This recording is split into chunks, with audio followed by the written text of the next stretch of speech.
যখন মাইয়েতকে কবরে শোয়ানো হয় তখন সে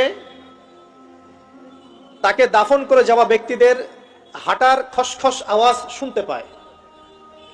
এরপরে তাকে যখন শুইয়ে দেওয়া হয়, সে যদি মুমিন ব্যক্তি হয় তাহলে তার মাথার দিকে তার সলাত এসে দাঁড়িয়ে যায়। দুনিয়াতে আপনি যে নামাজগুলো পড়েছেন, আমি যে নামাজগুলো পড়ছি, এগুলো মাথার দিকে দাঁড়িয়ে যায়। ডান দিকে চলে আসে তার সওম মানে কি রোজা, বাম দিকে চলে আসে যাকাত, তারপরে পায়ের দিকে চলে আসবে তার আত্মীয়তার সম্পর্ক রক্ষার ইবাদত, তার এই যে অন্যান্য দান সদকা, তার নফল আমল, তার তাসবিহ তাহলিল, তার কোরআন তেলাওয়াত ইত্যাদি পায়ের দিকে চলে আসবে।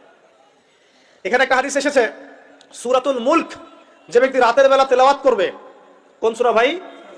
তাবারাকাল্লাযী বিয়াদিহিল মুলক ওয়া হুয়া আলা কুল্লি শাইইন কাদির। এই সূরা যে ব্যক্তি রাতের বেলা করে তেলাওয়াত করবে, ইনশাআল্লাহ সূরা মুলক কবরে তার সাথে থাকবে এবং কবর আযাব থেকে সূরা মুলক তাকে বাঁচাবে ইনশাআল্লাহ। আমি বুঝাচ্ছি যে কি অবস্থাটা হবে। এবার দুজন ফেরেশতা মাথার দিক থেকে আসবেন, আসতে চাইবেন, সালাত বলবে এখান দিয়ে আসা যাবে না, এদিক দিয়ে আসা যাবে না। ডান দিক দিয়ে আসতে চাইবেন, এদিক দিয়ে আসা যাবে না। বাম দিক দিয়ে আসতে চাইবেন, যাকাত বলবে এদিক দিয়ে আসা যাবে না। পায়ের দিক দিয়ে আসতে চাইবেন, আমলগুলো বলবে এদিক দিয়ে আসা যাবে না। তারপরেও তারা আসবেন, চোখগুলো হবে নীল এবং কালো বর্ণ, নীলাভ চোখের কালো। মুনকার নাকি উঠে বসিয়ে দেওয়া হবে।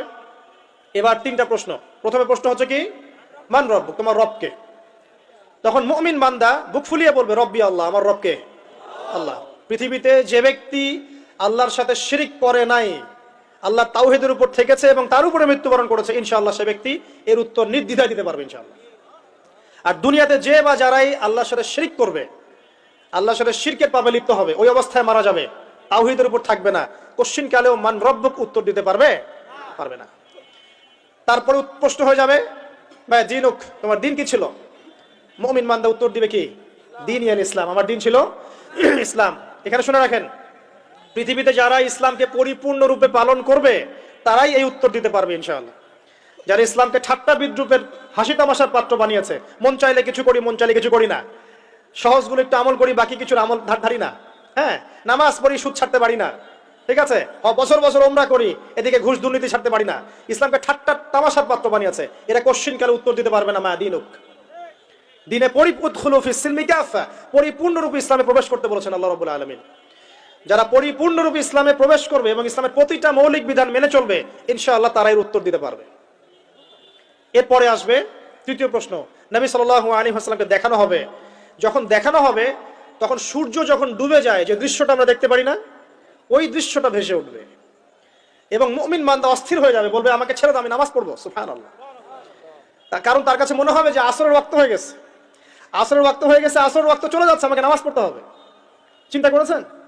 ওই যে একটা হাদিস আছে না, যে 7 শ্রেণীর মানুষকে আল্লাহ রাব্বুল আলামিন আরশের ছায়া দিবেন, তার মধ্যে এক শ্রেণীর মানুষকে যার অন্তর মসজিদের সাথে ঝুলে থাকে, তার মন মসজিদের সাথে ঝুলে ছিল, এই সূর্য ডুবে গেল বলে আমাকে ছেড়ে দাও, আমি নামাজ পড়তে যাব। তখন ফেরেশতারা বলবেন তোমাকে নামাজ পড়তে দেওয়া হবে, তবে তার আগে তুমি এর উত্তর দাও। কি উত্তর? এই ব্যক্তির দিকে তাকাও। তখন নবী সাল্লাল্লাহু আলাইহি ওয়াসাল্লামকে দেখানো হবে, সাল্লাল্লাহু আলাইহি ওয়াসাল্লাম দরুদ পড়বেন, বলা হবে যে এই ব্যক্তির সম্পর্কে তোমার কি ধারণা? মান হাযা রাজুলু বুইসা ফীকুম, এই ব্যক্তি কে, যাকে তোমাদের কাছে পাঠানো হয়েছিল? মুমিন ব্যক্তি নির্দ্বিধায় বলে দিবে যে তিনি হচ্ছেন আমার নবী মুহাম্মদুর রাসূলুল্লাহ সাল্লাল্লাহু আলাইহি ওয়াসাল্লাম। দেখুন, পৃথিবীতে যে বা যারাই নবী সাল্লাল্লাহু আলাইহি ওয়াসাল্লামের সুন্নতের উপর আমল করবে, ইনশাআল্লাহ সে তার উত্তর দিতে পারবে।